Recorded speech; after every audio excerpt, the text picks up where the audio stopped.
पुसद वाशिम रोडवरील गीताई केंद्र त्या ठिकाणी लागलेली भयंकर आग आणि त्या ठिकाणी पोहोचलेले नगर परिषदेचे अग्निशमन दल, त्यांची असलेली दयनीय अवस्था आणि त्याबाबत आपण प्रकाशित केलेले जे वृत्त, जी बातमी, एक आशा होती बातमी बघून तरी डोळे उघडेल आणि जे अग्निशमन दलाची दयनीय अवस्था आहे, स्वतःचा जीव धोक्यात घालून जे कर्मचारी आग विझवण्याचे कार्य करत आहे त्यांना सुरक्षा संसाधन हे उपलब्ध करून देतील।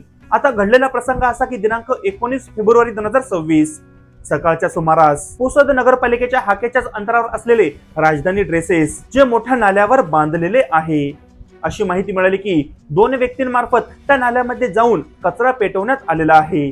त्यामधून मोठ्या प्रमाणावर धूर निघत आहे आणि ही माहिती मिळताच पुसद अग्निशमन दलाचे कर्मचारी यांनी तात्काळ घटनास्थळ गाठले। आता जे नाला आहे ते पूर्णतः पॅक असल्यामुळे त्यावर राजधानी ड्रेसेस आणि तशाच प्रकारचे मोठे दुकानं असल्यामुळे आतमध्ये जाण्यासाठी जागाच नव्हती, परंतु धूर हा बाहेर येत होता। मग अग्निशमन दलाच्या कर्मचाऱ्यांनी केलं काय, तर बाजूला जे लोखंडी जाळी होती त्याच्याच माध्यमातून जे कर्मचारी आहे हे खाली नाल्यामध्ये चेंबरच्या माध्यमातून उतरले, परंतु दुर्दैवाची बाब अशी की त्यांच्याजवळ कोणत्याही प्रकारचे सुरक्षा मास्क, डोळ्यासाठी गॉगल, ऑक्सिजन मास्क, सुरक्षा संसाधन उपलब्धच नव्हते। परंतु 1.5 ते 2 तासाच्या अथक प्रयत्नानंतर संपूर्ण आगीवर त्यांनी नियंत्रण मिळविले। माझा प्रश्न आहे मुख्याधिकारी यांना, तुमची नैतिक जबाबदारी नाही का या कर्मचाऱ्यांना जे सुरक्षा संसाधन आहे ते उपलब्ध करून देण्याची? माझा प्रश्न आहे माननीय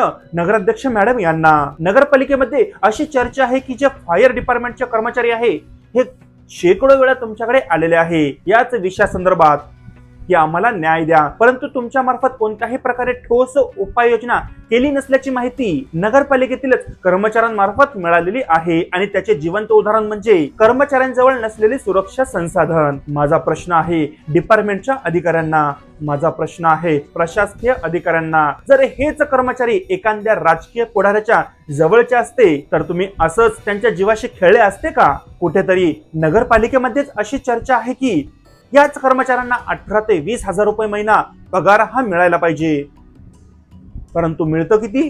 7-7.5 हजार रुपये। मग बाकीचा जो पगार आहे तो जातो तरी कुठे? माननीय नगराध्यक्ष मॅडम यांचं याकडे लक्ष का नाही, ते का दुर्लक्ष करत आहे? असे बरेच प्रश्न हे नगरपालिका, तेथील कर्मचारी आणि सर्वसामान्य पुसदकर विचारत आहे। माझा प्रश्न माननीय नगराध्यक्ष मॅडम सो मोहिनी इंद्रनील नाईक यांना आहे, हेच का तुमचं स्वच्छ, सुंदर, सुशिक्षित आणि सुरक्षित पुसद? याच सुरक्षित पुसद मध्ये हेच कर्मचारी जे पुसदचेच रहिवासी आहे स्वतःचा जीव धोक्यात घालून पुसदलाच वाचवण्याचं कार्य करत आहे आणि याकडे कोणताच अधिकारी, कर्मचारी किंवा तुम्ही सुद्धा लक्ष देत नाही आहे असं तेथीलच कर्मचाऱ्यांचं म्हणणं आहे।